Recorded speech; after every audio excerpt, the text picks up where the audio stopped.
పుష్ప 2 చిత్రం భారీ అంచనాలతో ప్రపంచవ్యాప్తంగా డిసెంబర్ 5వ తేదీన విడుదలకి సిద్ధం కాబోతున్నటువంటి నేపథ్యంలోనే ఈరోజు పుష్ప 2కి సంబంధించినటువంటి సెన్సార్ అయితే పూర్తయింది. ఈ నేపథ్యంలోనే అసలు పుష్ప 2 ఫస్ట్ రిపోర్ట్ ఏంటి అనేది మనం తెలుసుకునేటువంటి ప్రయత్నం చేద్దాం. ప్రస్తుతం మనతో పాటు ఉన్నారు ప్రముఖ సినీ విశ్లేషకులు, ప్రముఖ సీనియర్ జర్నలిస్ట్ యజ్ఞమూర్తి గారు. వారితో మాట్లాడదాం.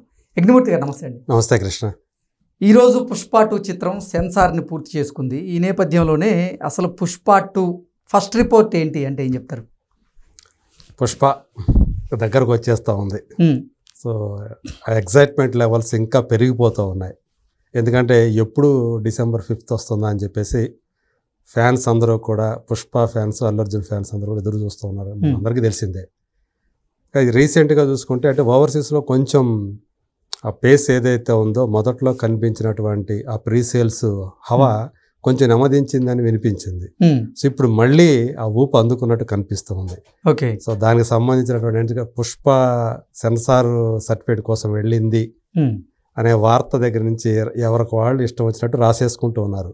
మీడియాలో దానికి సంబంధించినటువంటి కథనాలు వస్తూ ఉన్నాయి, రన్ టైంకి సంబంధించి. సో ఇట్లా రకరకాలుగా ఫస్ట్ హాఫ్ అలా ఉంది, సెకండ్ హాఫ్ ఇలా ఉంది, ఇవన్నీ కూడా ఏవో వస్తూ ఉన్నాయి.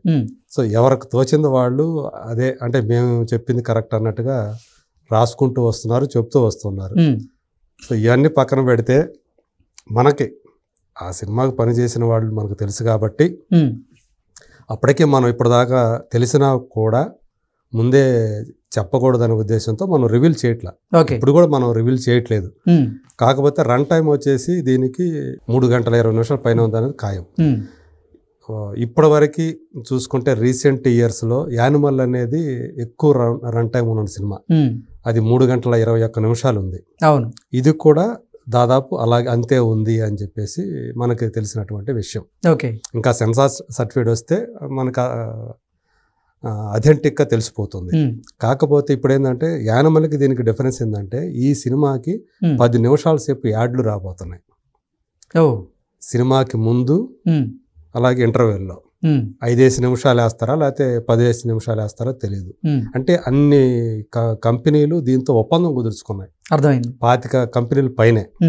సో ఆ రకంగా కూడా ఈ సినిమాకి ఒక ఆదాయం అది కూడా. సో అన్ని కంపెనీల వాళ్ళు అంటే పుష్ప సినిమాతో పాటు తమ యాడ్లు కూడా వేస్తే తమకి ఇంకా ఎక్కువ మైలేజ్ వస్తుంది, ఎక్కువ పాపులర్ అవుతాయి, ఎక్కువ అంటే ఎక్కువ మందికి రీచ్ అట్రాక్ట్ చేయొచ్చు, వినియోగదారులు ఎక్కువ మందిని అట్రాక్ట్ చేయడానికి అవకాశం ఉంటుందనే ఉద్దేశంతో ఆడుతున్న అన్ని థియేటర్లు, ఆల్మోస్ట్ అన్ని థియేటర్లో కూడా 10 నిమిషాల సేపు సో వేయబోతున్నారు. యాడ్స్ అనేవి కనిపించబోతా ఉన్నాయి. పైగా ఈ యాడ్స్ కూడా ఈ సినిమా రన్ టైంలో ఇంక్లూడ్ అయ్యి ఉంటాయా లేకపోతే లేదు? ముందు ఒక 5 నిమిషాలు వేస్తారని చెబుతున్నారు, అలాగే ఇంటర్వెల్ వేస్తారని చెప్తారు.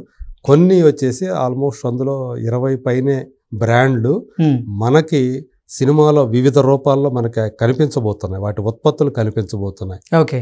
సో ఇన్ మూవీ యాడ్స్ అంటారు అవి. సో సినిమాలో కూడా భాగం కాబోతున్నాయి అవి కూడా. సో ఆ రకంగా కూడా సినిమాకి నిర్మాతలకు ఆదాయం వచ్చింది. సో ఇది అంటే ఈ రకంగా చూసుకుంటే 10 నిమిషాల యాడ్లు ప్లస్ 3 గంటల 20 నిమిషాలు ప్లస్ ఇంటర్వెల్ టైం, ఈ లెక్కన ఎంత టైము చూసుకోండి. 4 గంటల వరకు సినిమా ఉండే మోర్ దాన్ 3 hours 45 minutes, అంతకు మించే ఎక్కువ ఉండబోతుంది మనకి. అంటే మనం సపోజ్ 11 గంటలకి మార్నింగ్ షో అనుకుంటే వాళ్ళు బయటకు వచ్చేది కనీసం 12, 1, 2 గంటల 2:30 తర్వాత బయటకు వస్తారు. అది పరిస్థితి. అంత అంటే ఈ మధ్య కాలంలో ఇంత డ్యూరేషన్ ఉన్న సినిమా ఈ మధ్య కాలంలో లేదు. తెలుగు సినిమాకి వస్తే అప్పుడెప్పుడో మన పౌరాణికాల కాలంలో 3 గంటల 20 నిమిషాల పైన ఉన్న సినిమాలు, అయితే 3 గంటల 40-45 నిమిషాలు ఉంది. అట్లాగే లవకుశ సినిమా 2 కూడా ఎన్టీ రామారావు గారి, అది 3.5 గంటల సినిమా. అట్లాగే సంపూర్ణ రామాయణం శోభన్ బాబు సినిమా, అది 3 గంటల 20 నిమిషాల పైన ఉంటుంది. సో మళ్ళీ ఇప్పుడు వింటున్నాం మళ్ళీ అంతా. సో ఈ మధ్యకాలం మనం చూసాం కల్కి 3 గంటల పైనే ఉంది, దేవరా 3 గంటలు ఉంది. సో ఇప్పుడు దానికి మించి ఈ సినిమా అంటే ఇప్పుడు పుష్ప 2 3 గంటల 45 నిమిషాల పాటు నిడివి గనక ఉంటే సార్ రోజుకి ఎన్ని ఆటలు ఆడే అవకాశం ఉంది? అదే దాన్ని బట్టి టైమింగ్స్ అనేది అడ్జస్ట్ చేస్తారు ఇక. సో అంటే ఒక సినిమా వాళ్ళు బయటకు రావటం నెక్స్ట్ షో వాళ్ళు లోపలికి వెళ్ళిపోవడం అంతే. గ్యాప్ అనేది ఉండదు, 5 నిమిషాల గ్యాప్ కూడా ఉండదు. అంటే మామూలుగా అయితే మల్టీప్లెక్స్లో ఏం చేస్తారు, అక్కడ బయటకు వచ్చిన తర్వాత మళ్ళీ అంత క్లీనింగ్ అవి చేసుకొని ఒక 10 నిమిషాలు తర్వాత వెళ్తారు. ఇప్పుడు అంత టైం కూడా ఉండే అవకాశం లేదు. ఏది మార్నింగ్ షో మ్యాట్నీకి టైం ఉండదు, మ్యాట్నీకి ఫస్ట్ షోకి పర్వాలా, మళ్ళీ ఫస్ట్ షోకి సెకండ్ షోకి గ్యాప్ ఉండదు. సో అప్పుడు కొంచెం ఇబ్బందిగానే ఉంటుంది. మరి అట్లా అడ్జస్ట్ చేస్తారు. అంటే రోజుకి 4 షోలేనా లేకపోతే 5 షోలు పైన ఆడేటువంటి అవకాశం? ఖచ్చితంగా 5వ షో ఇస్తారుగా, వీళ్ళు ఆల్రెడీ పెట్టుకున్నారు. మిడ్ నైట్ షో నుంచే పడబోతున్నాయి. సో ఖచ్చితంగా 5వ షో అనేది గ్యారంటీగా ఉంటుంది. సో వాళ్ళు 10 రోజులు ఇస్తారు, వీళ్ళు 10 రోజులు 2 వారాలు అడుగుతారు. సో అన్ని రోజులు ఇస్తారు. కాకపోతే ఏంటంటే మనకు అందరికీ తెలుసు, మొదటి రోజు అయితే 2వ రోజు ఉంటే ఉంటుంది, కానీ ఈ 5వ షో అనేది సాధారణంగా తర్వాత తీసేస్తారు. ఎందుకంటే మళ్ళీ తగ్గిపోతుంది, కెపాసిటీ తగ్గిపోయిందంటే మళ్ళీ అది నెగిటివ్ టాక్గా స్ప్రెడ్ అవ్వడానికి అవకాశం ఉంటుంది. పొద్దున్నే మీకు 7 గంటలకి 8 గంటలకి రోజు వెళ్ళరు కదా, అంతమంది ఉండరు కదా, ఫ్యాన్స్ మాత్రం వెళ్తారు. ఆ ఫ్యాన్ మొదటి రోజే చూస్తారు వాళ్ళు అంతా కూడా, అదంతా అయిపోతుంది. ఎందుకంటే ఆల్మోస్ట్ 1000 థియేటర్లు ఉంటే 1000 థియేటర్లో ఇదే పడుతుంది కాబట్టి 1000 షో అదనపు షోలు పడతాయి కాబట్టి చూసేస్తారు. మహా అయితే 2వ రోజు కూడా ఉంటుంది. 3వ రోజు నుంచి నాకు తెలిసి ఆ 5వ షో ఉండకపోవచ్చు. కాకపోతే ఇది సింగిల్ స్క్రీన్ సంబంధించి, వేరే అక్కడైతే వేరే విధంగా ఉంటుంది కదా. మల్టీప్లెక్స్ అంటే నంబర్ ఆఫ్ స్క్రీన్స్ ఉంటాయి, దాన్ని బట్టి వేరే సినిమాలు అడ్జస్ట్మెంట్లు అవి, ఎందుకంటే హిందీ సినిమాలు కూడా ఉంటాయి, వీటన్నిటికీ అడ్జస్ట్మెంట్లు ఉంటాయి కాబట్టి అక్కడ వేరే విధంగా ఉంటుంది. వేరే సింగిల్ స్క్రీన్స్కి మాత్రమే ఇది మొదటి 2 రోజులు ఉండొచ్చు. ఇవ్వటానికైతే 10 వారమో లేకపోతే 2 వారాలు ఇస్తారు, గవర్నమెంట్ పర్మిషన్లు అయితే ఇస్తాయి. సో ఇక మనకి అంటే ఈవెన్ సెన్సార్కి వెళ్ళక ముందే అది సినిమా ఎలా వచ్చింది ఏంటి అనేది మనకు కొంత అవగాహన ఉంది. మనకి ఇన్పుట్స్ ఇచ్చేవాళ్ళు ఉండాలి, ఎట్లా ఉంటుంది ఏంటి అనేది.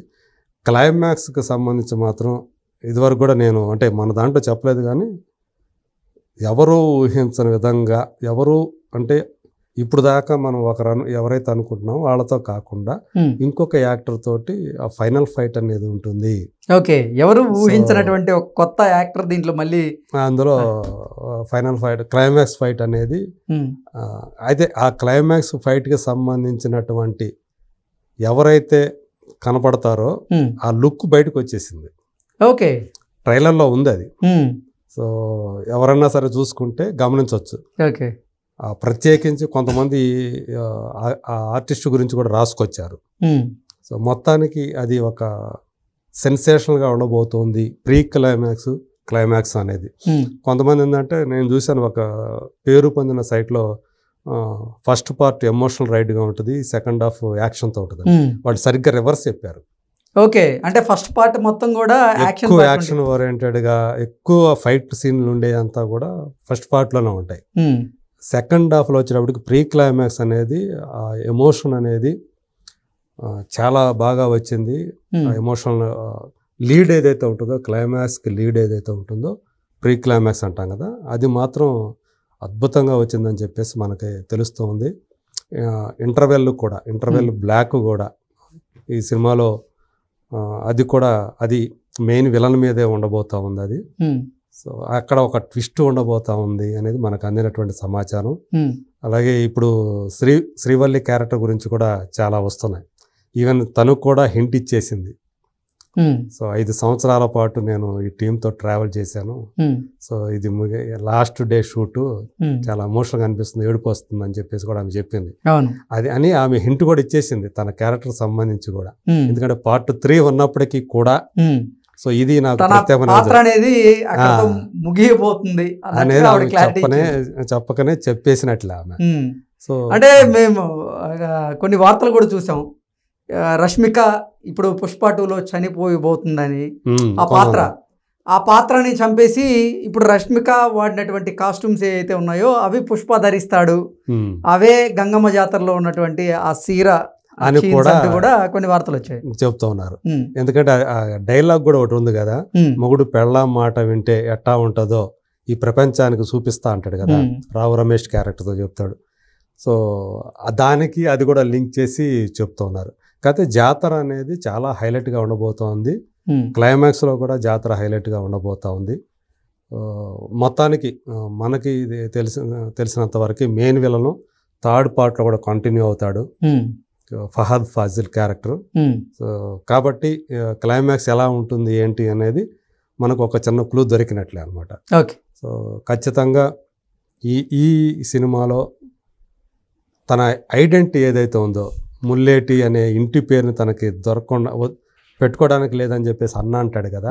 సో ఈ సెకండ్ పార్ట్లో దానికి సంబంధించినటువంటి ఎపిసోడ్ కూడా అంటే ఒక సెంటిమెంట్ ఎపిసోడ్ బాగా ఉంది. సో తల్లి పాత్రని కల్పలత అని ఆమె చేసింది కదా, అట్లాగే అజయ్ అందులో మెయిన్గా అది ఇవ్వటానికి ఐడెంటిటీ ఇవ్వటానికి ఇష్టపడని మారుటి అన్న, సవతి అన్న. సో ఈ సినిమాలో చాలా దానికి మించి ఉండబోతుంది ఇందులో. అట్లా చాలామంది యాక్టర్లు కనిపిస్తూ ఉన్నారు. ఇందువల్లే ఇంతమందికి స్పేస్ కావాల్సి రావటం వల్లే ఈ డ్యూరేషన్ కూడా పెరిగిపోయింది.